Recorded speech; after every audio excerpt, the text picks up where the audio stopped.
Pencuri kotak amal naik mobil, ngaku utusan dari RT.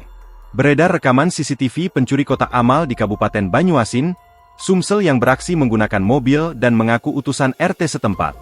Kotak amal itu milik Musala Al-Ihsan yang dititipkan di toko JJ Bakri Ruko Komplek Perumahan Geraha Taman Lestari Jalan Talang Kramat Kenten Banyuasin.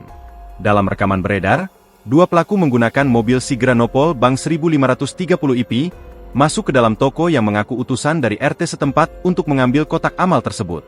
Para pelaku menggunakan modus mengambil kotak amal mengatasnamakan perintah dari RT setempat. Tanpa curiga, karyawan toko mempersilahkan kedua pelaku membawa kotak amal. Aksi kedua pelaku terekam CCTV toko saat mereka masuk ke dalam toko, membawa kotak amal dan memasukkan kotak amal yang mereka bawa ke dalam mobil Sigra hitam. Dari unggahan, diduga pelaku ini kerap kali beraksi dan kemungkinan tidak hanya sekali beraksi dengan modus yang sama.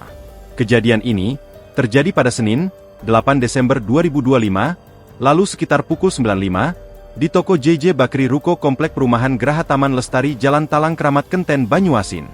Kapolsek Talang Kelapa Kompol Herli Setiawan, ketika dikonfirmasi terkait kejadian ini, menuturkan belum ada laporan yang masuk ke Polsek Talang Kelapa. Download Tribun X sekarang, menghadirkan lokal menjadi Indonesia.